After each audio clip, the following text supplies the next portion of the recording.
Hello guys, ഇന്നൊരു cooking video ആണേ. ഫ്രിഡ്ജൊന്ന് തുറന്ന് നോക്കിയപ്പോഴത്തേക്കും ദേ ഒരു മാങ്ങ വാടിപ്പോകാനുള്ള ഒരുക്കത്തിൽ അങ്ങനെ ഇരിക്കുക. അതിനെ വേഗം തന്നെ എടുത്ത് കുനുകുനാ അരിഞ്ഞ് ഇതിപ്പോൾ കറിയാണോ അച്ചാറാണോ വെക്കാൻ പോണേന്ന് ചോദിച്ചു കഴിഞ്ഞാൽ എനിക്ക് പ്രത്യേകിച്ച് ഉത്തരവൊന്നുമില്ല കേട്ടോ. പൊതുവേ എൻ്റെ വീട്ടിൽ എനിക്ക് ഇഷ്ടമില്ലാത്ത കറിയൊക്കെ ആണെങ്കിൽ ഞാൻ ഉണ്ടാക്കാറുള്ള ഒരു ഐറ്റമാണിത്. അതുകൊണ്ട് എന്നെ സംബന്ധിച്ച് ഇതിനൊരു കറിയുടെ റോളാണ് ഉള്ളത്. അപ്പോൾ അതിന് വേണ്ടിയിട്ട് നമ്മൾ ഓൾറെഡി എല്ലാം അരിഞ്ഞ് സെറ്റാക്കി വെച്ചിട്ടുണ്ടായിരുന്നു. അതിനുശേഷം ദേ പാൻ എടുത്ത് അടുപ്പത്ത് വെച്ചു, വെളിച്ചെണ്ണ ഒഴിച്ച് കടുക് പൊട്ടിച്ചപ്പോഴത്തേക്കും അതിനുശേഷം അതിലേക്ക് ദേ കുനുകുനാ അരിഞ്ഞ് ഇഞ്ചി, നെടുകെ കീറിയ കുറച്ച് വെളുത്തുള്ളി, മുറ്റത്തൂന്ന് പൊട്ടിച്ചെടുത്ത കറിവേപ്പില, നല്ല ഭംഗിക്ക് ചരിച്ചരിഞ്ഞ പച്ചമുളക് എല്ലാം കൂടി ഇളക്കി ഒന്ന് ചൂടാക്കി കഴിഞ്ഞപ്പോഴത്തേക്കും അതിലേക്ക് അരിഞ്ഞ് വെച്ചിട്ടുണ്ടായിരുന്ന സവാളയും അത് വഴന്ന് വരാനുള്ള ഒരു നുള്ളു ഉപ്പും കൂടെ നമ്മൾ ഇട്ടിട്ടുണ്ടായിരുന്നു കേട്ടോ.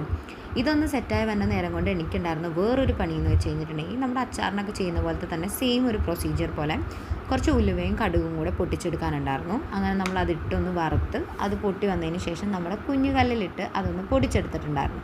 ശേഷം ആ നേരം കൊണ്ട് എല്ലാം വഴന്ന് വന്നപ്പോഴത്തേക്കും അതിലേക്ക് നമ്മൾ കുറച്ച് മഞ്ഞൾപ്പൊടി, മുളക് പൊടി, അതുപോലെ നേരത്തെ നമ്മൾ പൊടിച്ച് വെച്ചിട്ടുണ്ടായിരുന്ന നമ്മുടെ ഉലുവയുടെയും കടുകിൻ്റെയും പൊടിയും കൂടി ഇട്ടിട്ട് ആ ഒരു പൊടിയുടെ പച്ചമണമൊക്കെ മാറി വരുന്ന നേരം കൊണ്ട് നമ്മൾ എന്ത് ചെയ്തു, കുറച്ച് വെള്ളം നല്ല ആവശ്യത്തിന് അധികം ഒഴിക്കാം കേട്ടോ നമുക്ക്. കാരണം ഞാൻ പറഞ്ഞില്ലേ കറിയുടെ റോളാണെന്ന്. അപ്പോൾ ഇത്തിരി വെള്ളം കൂടിപ്പോയാലും കുഴപ്പമൊന്നുമില്ല കേട്ടോ. അങ്ങനെ ആവശ്യത്തിന് വെള്ളവും ഈ നേരത്ത് നമുക്ക് കായപ്പൊടി കൂടെ അതിലേക്ക് ആഡ് ചെയ്ത് കൊടുക്കാം കേട്ടോ. ഈ നമ്മുടെ മാങ്ങ ഇടേണ്ട നേരം എന്ന് വെച്ച് കഴിഞ്ഞാൽ ഇത് നല്ല വെട്ടി തിളയ്ക്കുന്ന നേരത്താണ്.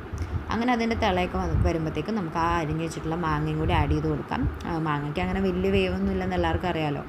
അത് ഭയങ്കരമായിട്ട് കലങ്ങി അങ്ങ് പോവാതെ ഒന്ന് നോക്കിയാൽ മതി. അങ്ങനെ മൂടി വെച്ച് വെന്ത് വരുമ്പോഴത്തേക്കും നമുക്ക് ആവശ്യത്തിന് പുളിക്ക് വേണ്ടിയിട്ട് കുറച്ച് വിനാഗിരിയോ ഇവിടെയൊക്കെ ചൊറുക്കയെന്നൊക്കെ പറയും, അങ്ങനെ അതും കൂടെ ആഡ് ചെയ്ത് നോക്കി കഴിഞ്ഞിട്ടുണ്ടെങ്കിൽ നമ്മുടെ ഐറ്റം ഇവിടെ റെഡിയാണ്.